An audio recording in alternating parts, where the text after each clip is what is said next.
كان الناس أمة واحدة فبعث الله النبيين مبشرين ومنذرين وأنزل معهم الكتاب بالحق ليحكم بين الناس فيما اختلفوا فيه وما اختلف فيه إلا الذين أوتوه من بعد ما جاءتهم البينات بغيا بينهم فهدى الله الذين آمنوا لما اختلفوا فيه من الحق بإذنه والله يهدي من يشاء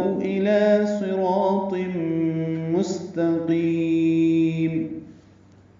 كان الناس، نون کو نون سے ملانا ہے، ادغام شمسی مع الغنہ ہے، نا الف مدہ ہے، کا بھی الف مدہ ہے، دو حرکات لمبا کریں گے. امہ میں بھی مشدد پہ غنہ ہے، تاؤں میں ادغام مع الغنہ ہے، واحدہ والف مدہ ہے اور تائے مربوطہ پہ وقف کر دیں گے. علامت قف ہے، یہ وہاں پہ استعمال ہوتی ہے جہاں پہ پڑھنے والے کا ملا کر پڑھنے کا احتمال ہو، اس لیے رکنا بہتر ہے.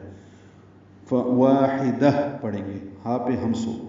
فبعث اللہ، سا کو نرمی سے ادا کریں گے اور سا کی زبر کی وجہ سے لام اس میں جلالہ پر پڑھیں گے. ہا کو النبیین کے نون سے ملا دیں گے، ادغام ہے غننے کے ساتھ. با کو یا سے ملائیں گے، یہ کھڑی زیر ہے، مد تمکین ہے، دو حرکات یہ لمبا کریں گے. مبشرین، با کو شین سے ملائیں دیں گے، ری یا مدہ ہے. منذرین، زال نرمی سے ادا کریں گے، اس سے پہلے نون ساکن کے بعد زال آنے کی وجہ سے اخفا ہے، را باریک ہے، را کو لمبا کریں گے، دو حرکات. ومنذرین وانزل، یہ بھی اخفا ہے نون ساکن کے بعد زا آنے کی وجہ سے.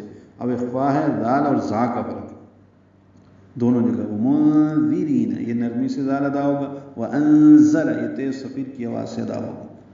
معہم الکتاب، معہم میم کو لام سے ملا دیں گے، اظہار قمری ہوگا. کتاب، تا کو دو حرکات لمبا کریں گے. بالحق، لام ساکن پہ اظہار ہے، قوف پر ہے. لیحکم، ہا وسط حلق سے ادا کریں گے. بالحق کبھی، یحکم کبھی، اور اس پہ ہمس ہوگا. لیحکم بین الناس، بیعلین ہے، نن ادغام ہے غننے کے ساتھ. شروع میں کان الناس پڑھا تھا، ابھی بین الناسی پڑھ رہے ہیں، نا الف مدہ. فیما اور اختلفو ملا دیں گے، فی یا مدہ ہے، میم کو خا سے ملا دیں گے. فی مختلفو، خا پر پڑھیں گے اور اس پہ ہمس ہوگا. فو واو مدہ ہے، فی یا مدہ ہے، وقف کریں گے. فی مختلفو فی، یا مدہ کے بعد ہا ساکن، وقف مد عارض للسکون. تمام لوگ ایک امت تھے، جب وہ مختلف ہو گئے تو اللہ تعالی نے خوشخبری دینے والے اور ڈرانے والے نبی بھیجے اور ان کے ساتھ کتاب حق نازل کی تاکہ وہ لوگوں کے درمیان ان کی اختلاف کردہ باتوں میں فیصلہ کریں.